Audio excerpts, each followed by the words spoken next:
it's just like your body is a stranger, is this weird, you know, phenomenon that is just not reflecting what you felt you were or had been for so Yes. many years.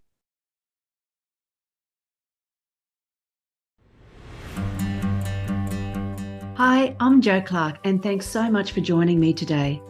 This is the Redefining Midlife podcast, a podcast designed for the 40 plus woman who is determined to challenge society's myths and beliefs around midlife. It's for the woman who is inspired and ready to define midlife her way. Join me each week as I chat to health and wellness experts for up-to-date information on how to live well as some special conversations with incredible everyday women redefining what midlife can look like. Here's to making our next half of life even better than the first. Welcome to episode 101 of the Redefining Midlife podcast. I hope you enjoyed last week's special celebration episode. And thank you so much to those of you who sent me such lovely messages, and to those of you who have left a rating, review, or shared the podcast with someone special in your lives. It makes such a difference. Now, today you're going to be meeting a very talented woman who supports women in midlife by bridging the gap between the modern science of the Western world and the traditional practices of the East. Now, we know there's no one-size-fits-all approach to health and wellness, and this conversation is really testament to that. Daniella Goldberg has a PhD in medicine and, as you'll hear, spent many years in a science lab. She left her test tubes and petri dishes behind to become a certified menopause yoga, mindful meditation, and breathwork facilitator. Daniella shares holistic and evidence-based toolkits for navigating menopause, drawing on her own extensive medical science background and healthcare professional partnerships to educate and empower women about menopause. Embracing her own challenging menopause journey, Daniella is passionate about educating and empowering women to revive and thrive in this next phase of life, the second spring. Now, one of the highlights is during our conversation when Daniella takes us through a very simple breathwork practice. So if you're listening while you're driving, just promise me that you're not going to be tempted to close your eyes. Now, be sure to share this special episode with your friends because it's one that more women need to hear. Enjoy. A very big welcome to the Redefining Midlife podcast, Daniella. Hello. Thank you so much for having me here on the podcast. Yes, I mean, our conversation today will perhaps be something that many women perhaps might not have heard of as far as all of the different techniques you're going to be talking to us today about. They may not have thought about it or added it to their own wellness toolkit. But before we get into more detail about the work that you do, how about we focus on your midlife journey, starting with your earlier years? So where did you grow up and what was your childhood and adolescent experience like? Well, I grew up in a beautiful home environment in Sydney, not too far from the ocean. So I have a beautiful love, I have to say, for the ocean. And I'm very fortunate to be able to say that. And, I had some lovely friends. I went to a beautiful school all my life, in fact, from year dot, from kind of 4 years old all the way to the end. So I had that lovely consistency of friends. I did grow up in an interesting household, though. I have to say everyone has their quirkiness. Both my parents were working very hard. My mum was very much that feminist woman where she worked full-time from a very early age. So, and my dad also did. But interestingly, he took on some more of the role of being around. So my mum started work very early as a psychologist and loved her work, was very passionate about it. However, it was a normal childhood on the outside, but I feel on the inside, it was not quite that normal. And I think most people would say that who probably possibly became yoga teachers who are seekers as a yoga teacher. So I guess there is something that I'm seeking is what I could reveal here. Yeah, it's so interesting because particularly as a child, you don't know any different. Your environment is for you very normal. And it's only when I suppose you get a little bit older and you might go to friends' houses that you start to compare and go, maybe it's not quite as normal. And then when you add the insights of as an adult, you can sometimes dig that little bit deeper. And as you said, search that little bit more as well. Yeah. So you've got an obvious interest and love of science and research because of the background that you've had career-wise. Was that always a case for you? Were you at school loving this sort of thing and go, right, this is a career I'm going to have? What was that whole process for you? I think what really interested me at school was genetics. That was sort of probably year 8. We already started the very basic genetics, and then by year 10, I was very interested, and it was because of, to some extent, a family history. So in our family, we had Alzheimer's disease, and my dad had a big fear. So by the time I was 17, 18, he'd watched, and we had all watched my grandfather suffer from Alzheimer's. And then we knew that the other family that I never met, but my dad knew, also had experienced that. So I became quite passionate about wanting to help, I guess, break that cycle in genetics. So I went to university and I studied genetics and went into medical science. And that was one of, I guess, the passions and the inspiration or focus when I got to university. But in school, it was more about curiosity, I think. At school, initially, I was quite curious just about everything and how it worked. I love fixing things. It's kind of maybe a bit more engineering wise, and just exploring nature. I loved to get out into nature. But I also did love sport. So as a young person, I was very agile, very into my body, just experiencing things, whether it was outdoors by the beach, in the we did a lot of camping, we did a lot of being out in the bush. So there was a lot of being in nature in my childhood, and then in my high school. And then so that got me thinking just about how things work. And in biology, which was one of my favorite subjects, you really got to go into the detail of how everything works. And that really interested me a lot. Yeah, it's interesting having that background to what you're doing now, because you'd be able to see things with very different eyes to somebody who doesn't have your background. Yes. And to the extent that when I did study, I went into the molecular biology of things, the microbiology, understanding, on the minutiae scale. That I found that fascinating, that what's reflected often in the minutiae scale is really what is reflected also in the bigger universe. So all those things that you can see of, because I did biochemistry, organic chemistry, so kind of, I guess, the patterns that you see on the very small scale are similar to the patterns you see on the larger scale, in trees or in flowers. And you also see them under the microscope in that same smaller scale. So I just love that consistency of nature. Yeah. So can you just walk us through, you've spoken a couple of the things that you have studied and what you found interesting. What was actually your science and medical career path that you've taken? Because from talking to you when we had our pre-chat, there's a lot that you have done in quite a variety of different areas as well. So I'd love for you to share with the listeners exactly that sort of path that you've taken. So I did start off in medical science. So I did that at university, and I love doing laboratories and, playing with chemicals, and also looking at cells, like real live things. And then I moved into doing an honors year in genetics, because as I said, that was starting to be my interest area, because we had that family history of genetics.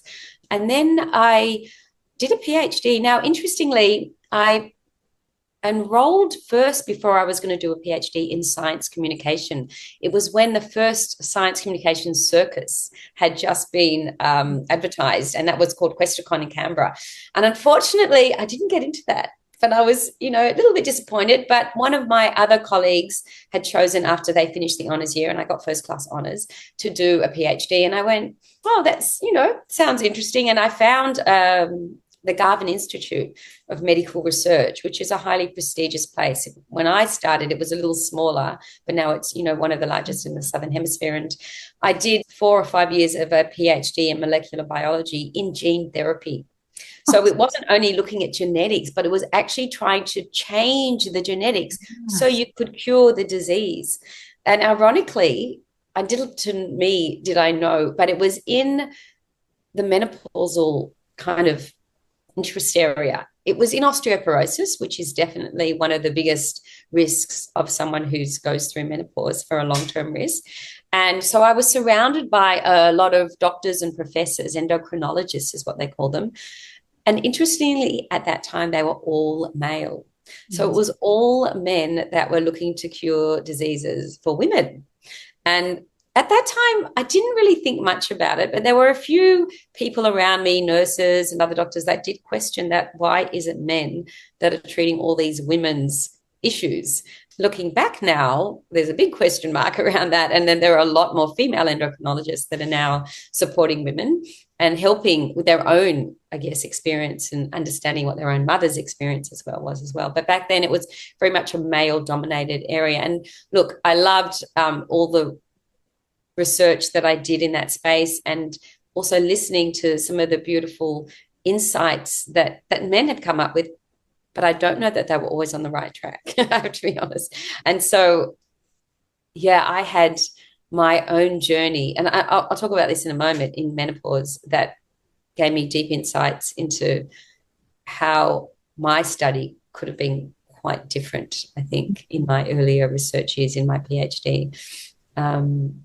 So yeah, I'm not going to go into any more detail there, Yeah, but that's fine. just What to age say, were you at that stage, Danielle, or how I old? was only, gosh, the ripe old age of 23 or 24 when I Oh, finished Lordy. my Yeah. doctorate. So Yeah. I was very young, and Yes. menopause really meant not much to me, except that I think my mother was going through it at the time. Yeah. But being one of those feminists, she never talked about it. You didn't, no one spoke about it. It was very suffer in silence, get Mm. on with things. You are a woman who's as fiery and ambitious as a man. So you almost didn't give it any voice or any acknowledgement.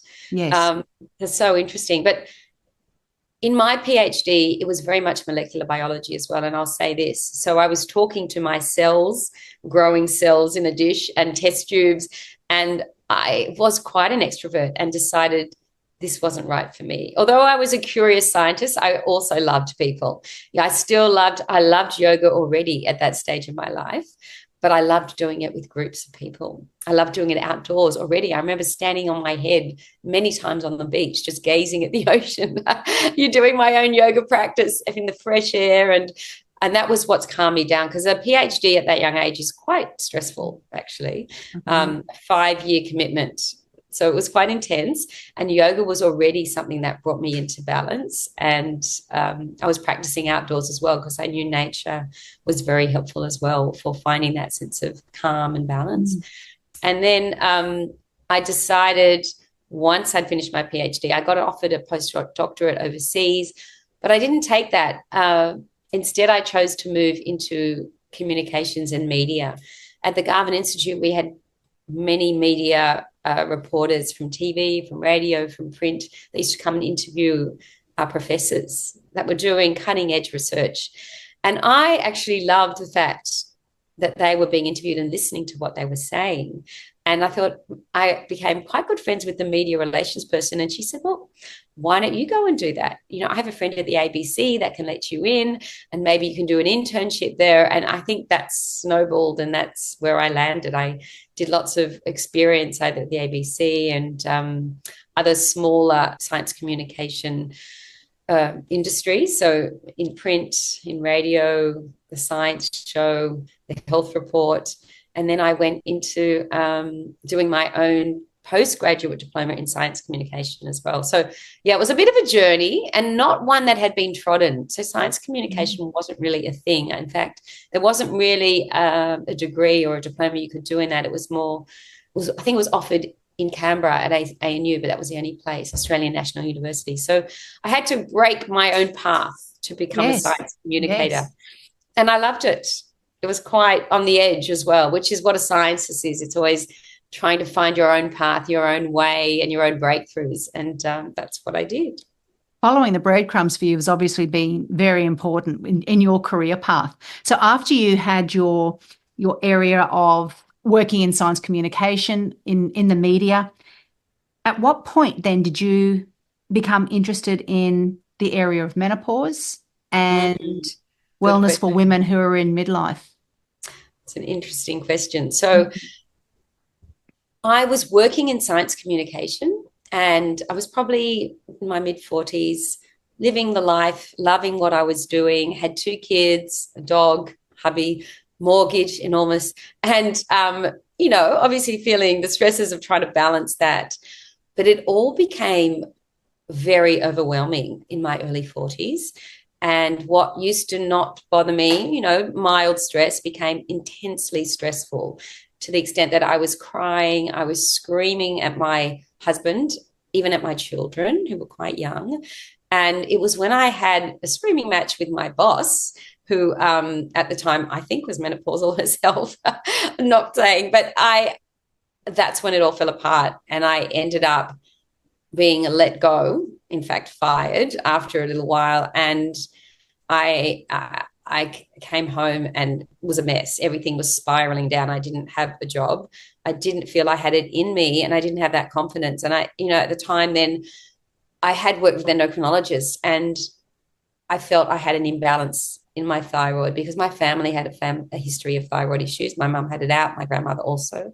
And so I thought that was my problem. So I went to one of my friends who was an endocrinologist that I did my PhD with, and he just said, yeah, you have a thyroid imbalance. Didn't connect it at all with perimenopause. He was a guy, he was another bloke, Yes. and only in hindsight now, I feel that that's what I was experiencing. It was one of those perimenopausal symptoms where everything goes kind of high and low, fluctuating hormones. And I ended up starting my own business in in communications. And it wasn't a terrible thing. It was great to have this transition and move into my own space. And I had the opportunity because I had always loved yoga, particularly throughout my life, even since I was 5. I grew up, I didn't mention this, but my first yoga class was when I was 5. And it was always something familiar to me. So I decided to become a yoga teacher. It had been my dream when I finished my PhD to do a yoga teaching course. I never did. I got swept away into other things. And so then I thought part-time, I'm going to do my yoga teacher training. It really had helped me when I had a thyroid problem in my 40s. I had done a lot of yoga and it seemed to have helped heal me, balance my hormones in some way. I don't know what it was doing. It was calming me down. And so I did my training and I started to do yoga teaching at the most beautiful place that in the world near the ocean, which is called Wiley's Baths. And that's where I still teach today, 10 or 11 years later. And it's been a blessing to be able to go out into nature, to watch the sunrise, to teach yoga and share that divine experience with other women and men. Mostly I focus on women now, but just to allow them to have that calming and inspiring experience, either at sunrise or in the morning or in the evenings. And yeah, I highly recommend doing yoga in nature. It is just such a calming and I guess fulfilling. So how old were you, Daniella, when all of this was starting to unravel for you, when the job was over, that you were in this bit of a downward spiral? How old were you then? I was about 42 into my 43 years, and I went into a bit of a difficult time. I mean, I'm not going to say I was fully depressed, but I was just not coping. Yes. Yeah. And I was really kind of angry with everything that had gone on, and I needed to change. And then it was that time I also went on a couple of retreats, and that's when I knew that also can make a big difference, just to get away from life as you know it and out into nature, which is where I did my retreats. And I think that little bit of getting away and resetting can make a huge difference. Yes. For me. So your own menopause or perimenopausal experiences has really shaped you, I suppose, in what the work that you do today. Having that insight on how other women would feel would be a great connection point, I imagine, when you're working with women. Yes. I can definitely see the anxiety, that overwhelm, kind of that feeling of frustration or anger, like what's going on is a big thing for a lot of women that I see. And then the aches and the pains that they start to get. That's also a very common thing that I had experienced when I was down. I just didn't feel I could do what I used to do. I remember having very bad bursa in my knee and not being able to walk. I was like, what? What's going on? I'm the healthiest, fittest person that I know, and my body wasn't reflecting that at all. Yes. So it's just like your body is a stranger, is this weird, phenomenon that is just not reflecting what you felt you were or had been for so Yes. many years. So yeah, when women come in, I definitely feel empathy and can connect with what they're experiencing. And I guess the most important thing I offer them is that self-compassion. Slow down enough that you can be aware of what's going on with compassion and kindness for yourself, Mm. not judging, not being, I guess, critical of what's happening, but just accepting Because the compassion, life of a midlife woman is often just a whole do the whole time, isn't it? And just slowing down and being, listening, giving taking yourself those. time. So Yes. it's so hard to get these women on the mat, I have to say, but once they're there, they just go, oh my God, why Yeah. didn't I do this before? Yeah. So we often in our yoga practice start more yang, as we'd say, like a bit more energy, because that's where you're meeting them. They're at that high stress level and it's a lot going on. But we end with that more yin-like practice where you're just restoring, rejuvenating, slowing everything down and breathing. And they just realize, wow, I need more of Mm, this in my life. mm. It's not an easy journey, but yes. What sort of things are you doing in your work now, then, Daniella? So you've mentioned yoga a number of times. Obviously, that's a key. Is that the center of the work that you do, or is it like an arm of what you do now? Yeah, it is an arm of what I do. Certainly, I've expanded my, I guess, package the beautiful offerings that I give people. So yoga and the movement, the asana, as we traditionally know, which a lot of people do in gyms and studios, is an important component of yoga. But yoga is so much more. It's really the union of the mind, body, and it brings in the breath work. The ultimate goal of the yoga is to be able to sit in stillness with calm and ease, and just to be able to breathe and let the body be and heal, and just to be able to focus with the mind, just being present. Mm, Yeah. So we involve in it more of this restorative, and I guess it's a form of yoga, but it's more restorative yoga and mindful meditation, and then the breath work, which is really important. But I've also studied briefly some Ayurveda practices, which is the science of yoga. So there is much more than just the yoga practice. It's integrating lots of, I guess, other things into your life, even a daily practice of something that is going to bring you from the very start of your day or at the very end of your day into a sense of mindful ease and mm. calm, or uplifting if it's your energy you need. Yeah. So it sounds like a blend of traditional Eastern medicines Yes. and the sciences that come with that. Science of Plus, mind. yes, Mm. yes. Plus the science. When we've got the research now, that's the interesting thing. Whereas, once upon a time, once upon a time, these techniques have been around for thousands of years. For us, they're very new. So Yes. looking at it through Western eyes, even though there's all of that evidence how beneficial they are, there's always just as seen as an alternative. And how do we breach that gap between something that is so well established in other parts of the world, so well researched, we know the benefits, and to see it as an alternative therapy? And you're a communicator, how can we start to really bridge some of that gap so people are more open and see this as a really valuable, viable tool that they might be able to use for themselves? Mm. Really important question, and thank you. I think there's some wonderful scientists who are very influential, leading scientists, and I would hope to be able to get the message out there that I guess communicate the science that they're doing in a very simple and accessible way. That's the essence. It's demystifying the complexity behind the processes that are happening, so people understand. And I guess one of the main things is stress, as we were talking about. So a lot of the symptoms that underlie menopause are simply the adrenal glands overloading, overworked, and not being able to function in menopause to produce the estrogen and to support the estrogen that's been depleted from the ovaries and the other hormones as well. So this is a bit of a science communication practice here, where women think all these symptoms that are happening to them, first of all, they don't know what's happening. It's just like, I feel different. I'm not coping the same way I was. I've just got too much going on in my life. That's what's happening.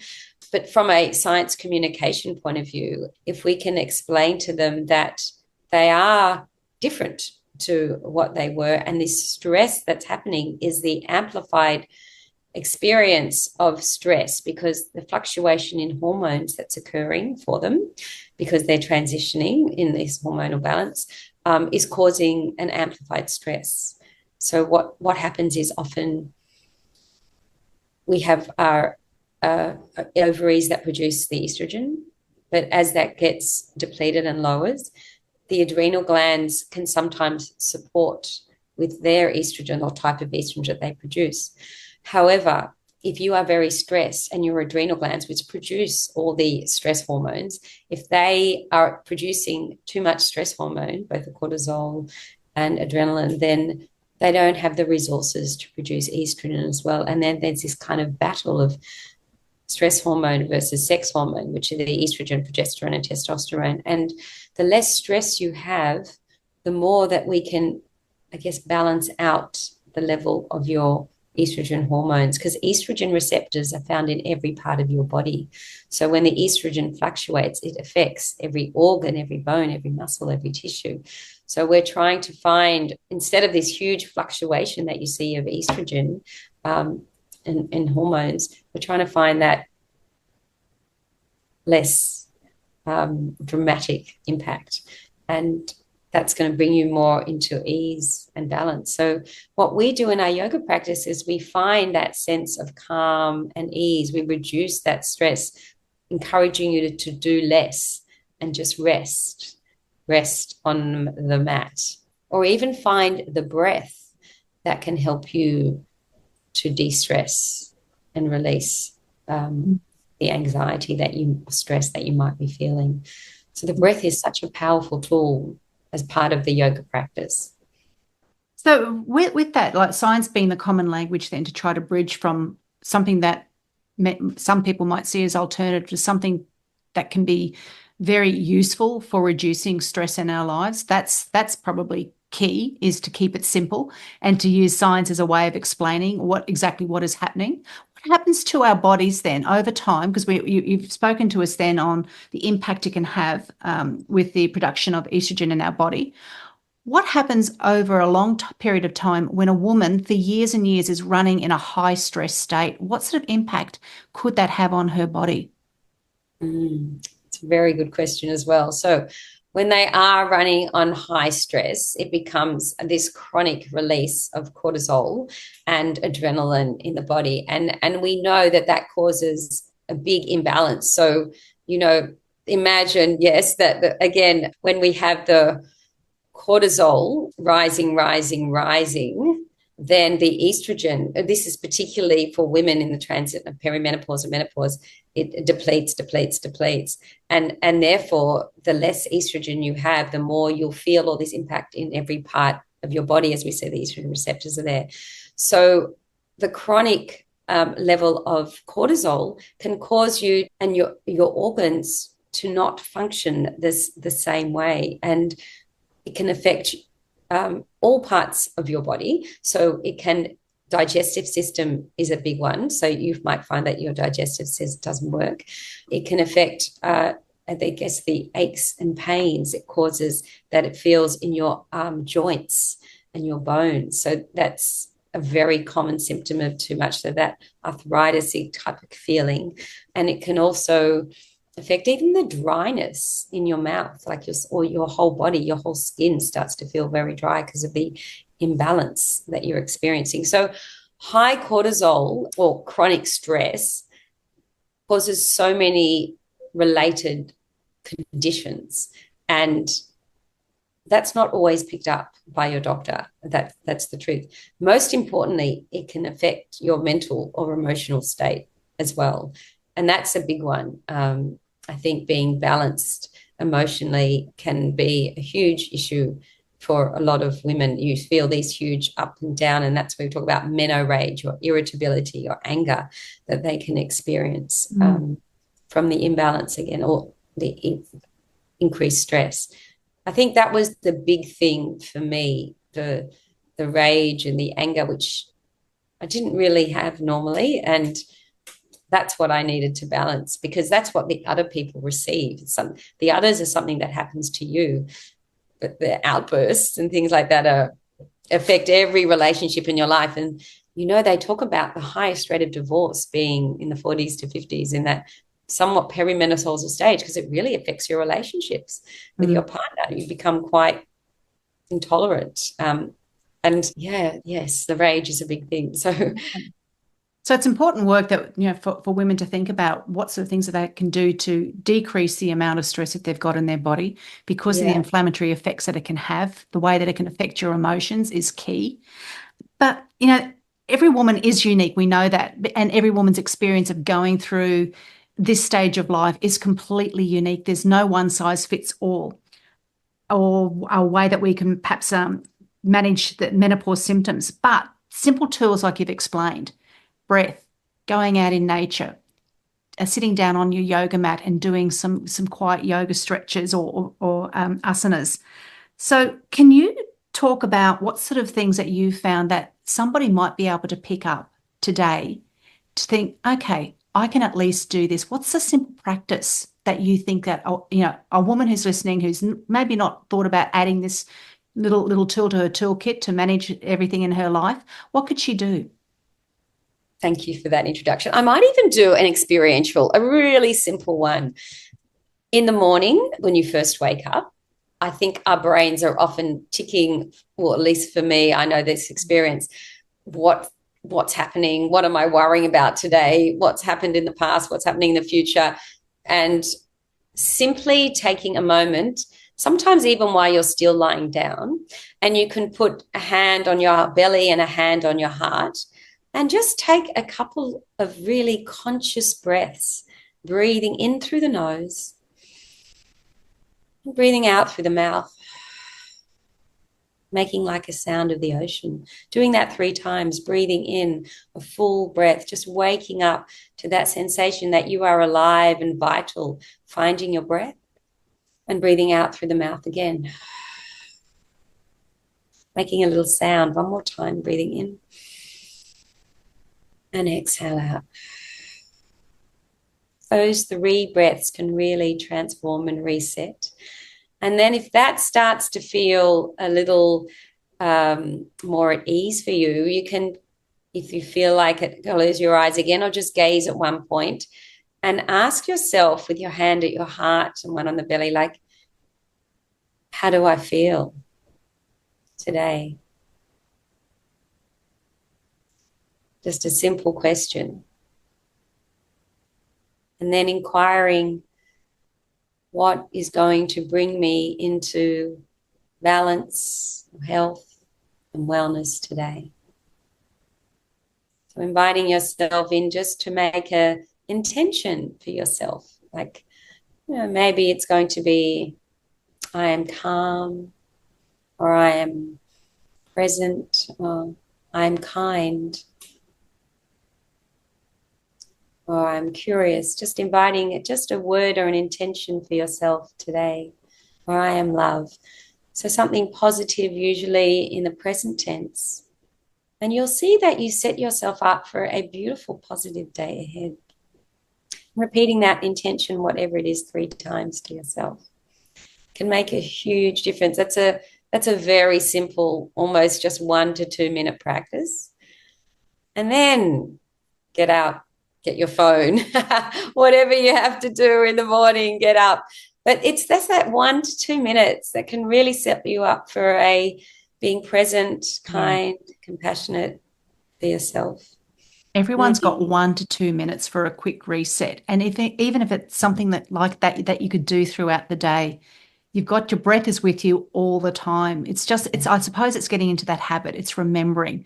So perhaps for those people who find it difficult to remember that they've got their breath as a tool that they can use to reduce their stress and get those feelings of calm again, what do you suggest? Like, do you leave sticky notes around the place? What Yes, thank you reminders for on that. your phone? That is a great idea. The sticky note is a great one. So you might find that you can do it once a day at a certain time. So you might put a sticky note in your bathroom when you're brushing your teeth. Breathe.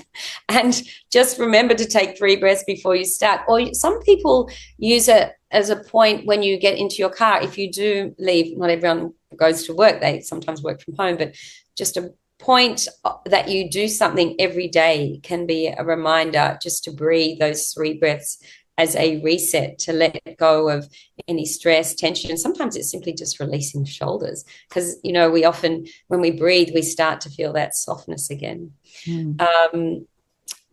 I love the sticky notes. I used to do that on your computer. If you're someone that works on the computer, putting it on your computer, and then when you see it, it's a little reminder every now and again just to breathe and reset when you feel the stress arising. So important. The chronic stress is something that accumulates. So the more reminders, even 1 or 2 or 3 times you have a day, to release that valve. And that's why we open the mouth. I invite you to open the mouth when you breathe out. It's like a cooker pressure. You're releasing the tense, the stress, the tension, the anger, the fear, the frustration, whatever it is, the guilt that you're holding on to. With the mouth open, it kind of brings you into a calm sense. You don't have to open your mouth if that feels uncomfortable, but sometimes we don't notice that we're holding the jaw where we have a lot of tension as well. So opening the mouth can kind of soften. Yeah. Yes. Hope that answered your question. It does. So that's a simple, easy, simple technique. Now, there's all other sorts of techniques that people can use that are at their disposal for a lot of the time. And it's I suppose it's finding what works for you and what you enjoy.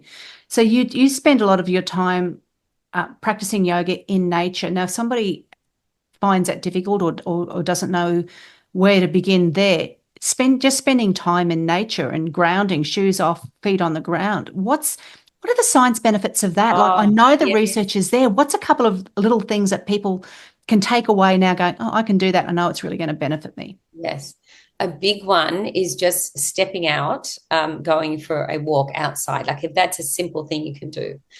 The next level would be, if there is a grass patch, to actually take your shoes off and feel the grass underneath your feet. It's an extraordinary grounding feeling to just walk on the grass, on the sand, even on concrete, if that's what you have. But just getting that connection to your skin on the floor can make a huge difference. I was just taking a retreat recently, and for carers, people who care for others.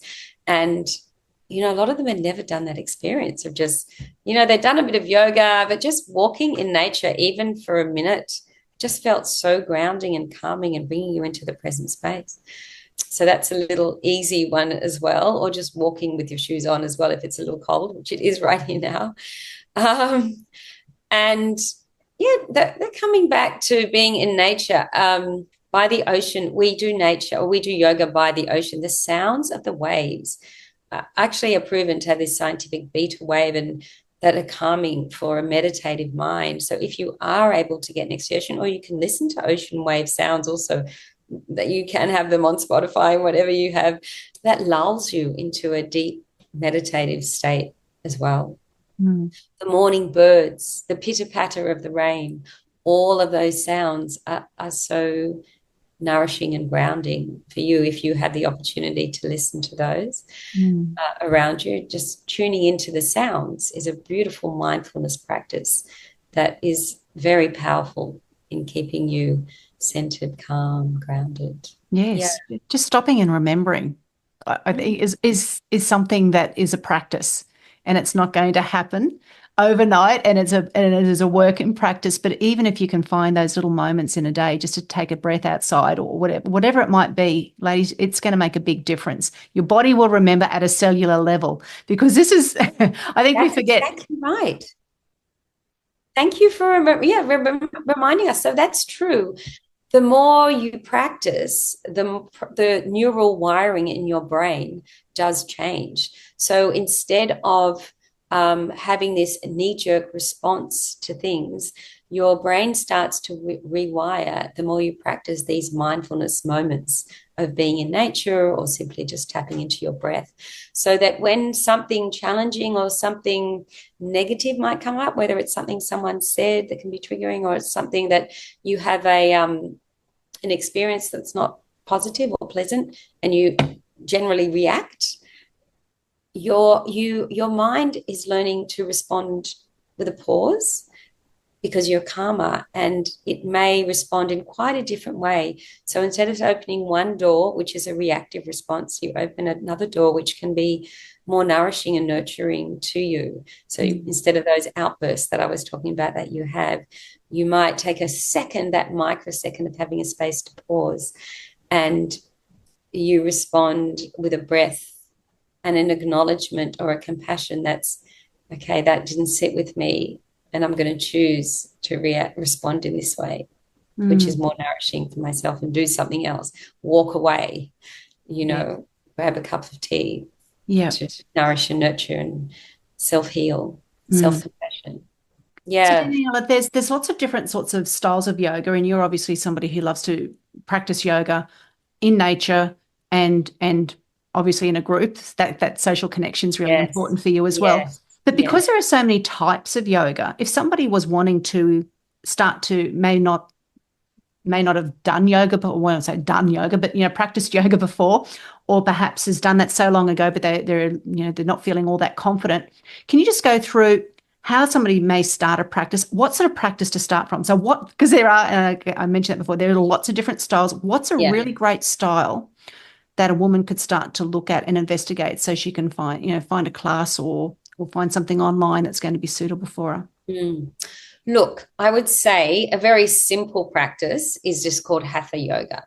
Having said that, they don't always brand their yoga hatha yoga, but I would encourage you, particularly being women, not to do, I shouldn't say the knots, but to do it in room temperature. So rather than the heated yoga, particularly for women in menopause, because we have hot flushes and our hormones are going up and down, natural environments. So also in a place where there is some light coming in, because I think that's quite important for finding that uplifting experience, but also calming. So natural light, if you can. Those are the environments in which I would recommend, where there isn't too much outdoor stimulation, noise, traffic, things like that. And then the yoga practice is more, I guess, of a gentle hatha practice. So it might combine, I like to call it restorative yoga, but you don't often see that word restorative yoga in all the yoga schools that you go to. So it's got to be, I wouldn't call it a vinyasa, because vinyasa is the very fast yoga, but rather just you might call it a foundation yoga. Some call it beginner's yoga if you haven't done it. So there's all different ways that different yoga schools name it. I've got a few online practices that I encourage people to do. When I was doing COVID, I encouraged them even to go in nature. So find somewhere outdoors or on a hill, depending on how cold it is. So you're practicing, even if you're watching it online, with an element of a connection to nature as well. So, and it's a very simple hatha yoga. But the most important thing that the yoga you practice, it stretches the body, it increases a bit of your flexibility and brings you into the body-mind connection, so out of your head and into your body awareness.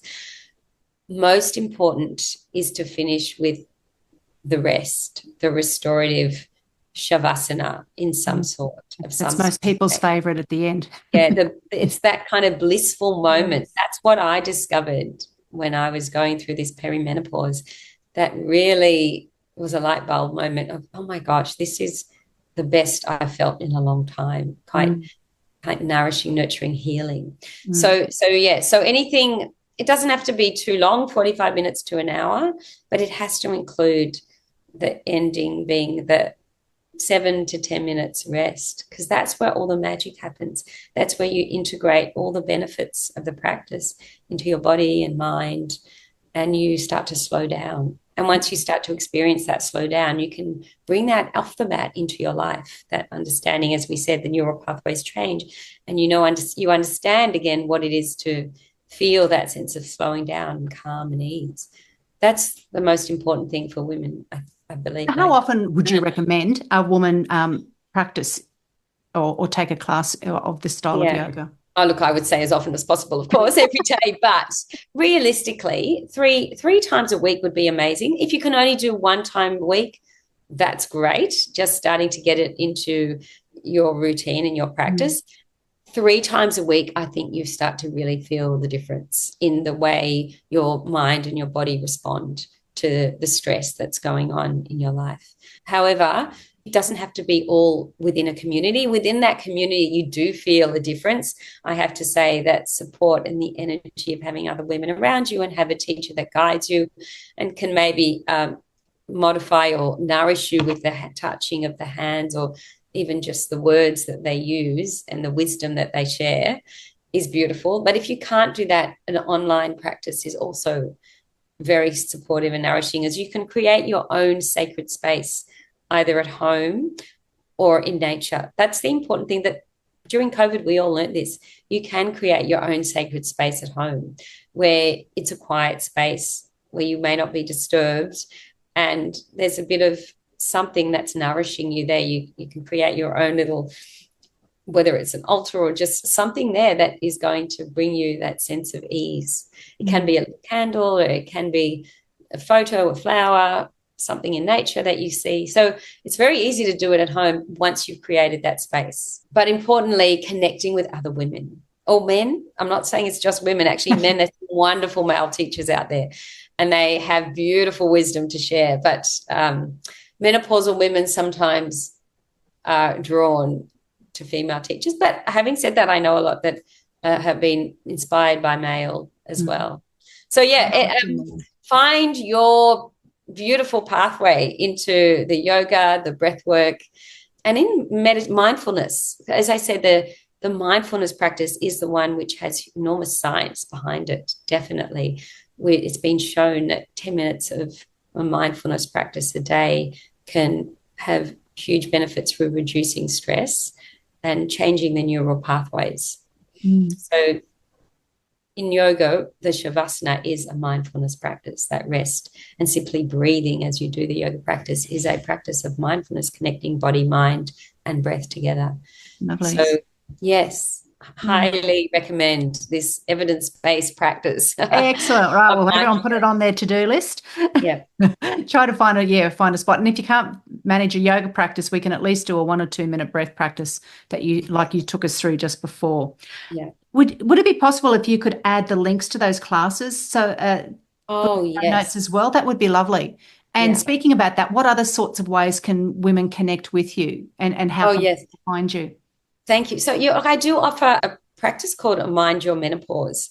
So it is, at the moment, it's a workshop, but there will be classes as well where we're going to be doing 5-week a series of classes where each time you'll learn about how to soothe and alleviate the symptoms of menopause during different both breath work, yoga practices, and also restorative calming movements and stillness that we'll experience. So it's a whole journey that I would love to take you through from Mind Your Menopause. There is a website that we've created where you can link into me, mindyourmenopause.com.au or .com, and you can read more about how that works and how it benefits you. And I do live in Sydney, but this is going to be offered online, and I would love to talk to you. Yeah, so there is a, clarity chat that you can do with me. So please do reach out and call me. We'll have a chat, and I'll share with you the offerings that are there and available. And I also still teach daily yoga, mindfulness, meditation, breath work at a beautiful space by the ocean, as I mentioned. And it's in the mornings in Coogee in Sydney, if anyone happens to be around here. But if you're visiting, that's also available. And I have a website there, yogarama.net. So both of them are available to share. My handle at the moment is Yogarama Retreats, because I also run retreats for women in midlife. And I've taken them to India on 10-day retreats, to Greece, to a beautiful Bay of Fides in Tasmania, and or locally also in New South Wales. So love you to join one of my retreats, either for weekends or a week. I think that can be really healing and life-changing. Yeah, for sure. Well, thank you. All those links will be into the show notes as well. So just some wrap-up questions for you now. What are your top 3 daily wellness habits that are non-negotiable for you? Top 3. Well, I always do my pranayama, which is the breathing practice in the morning.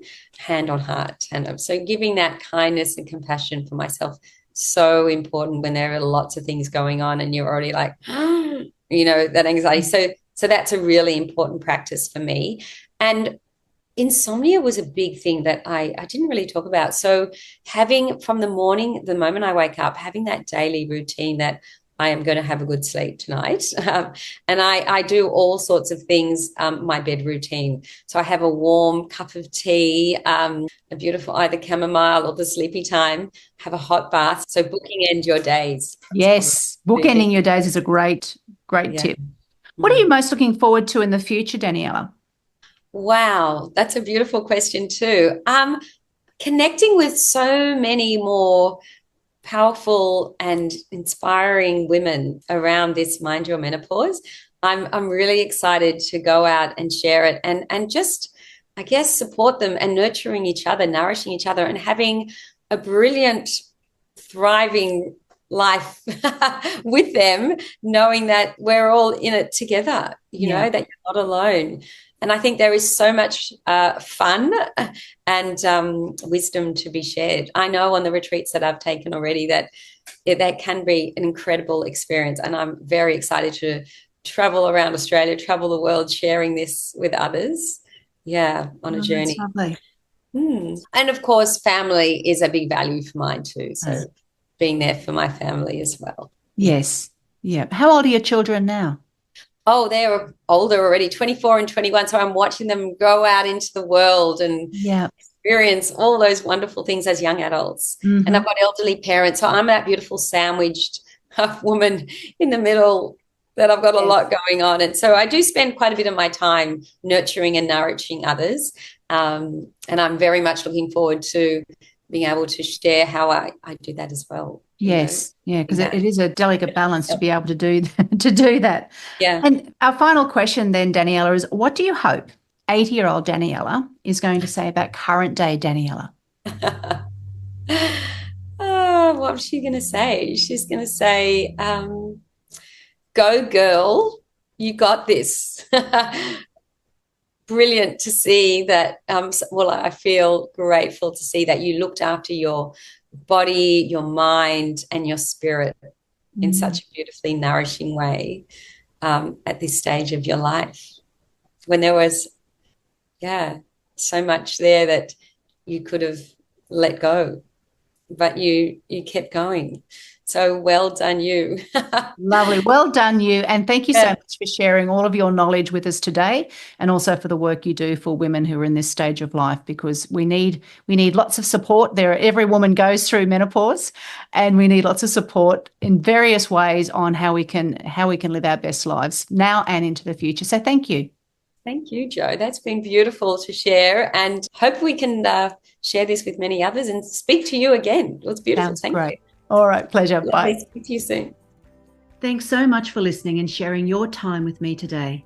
I'd love you to hit subscribe on Apple Podcast or your favorite podcast app to keep spreading these empowering messages. Please share this podcast with other incredible midlife women in your world. Join me again next week for another redefining midlife conversation. Thanks again for tuning in.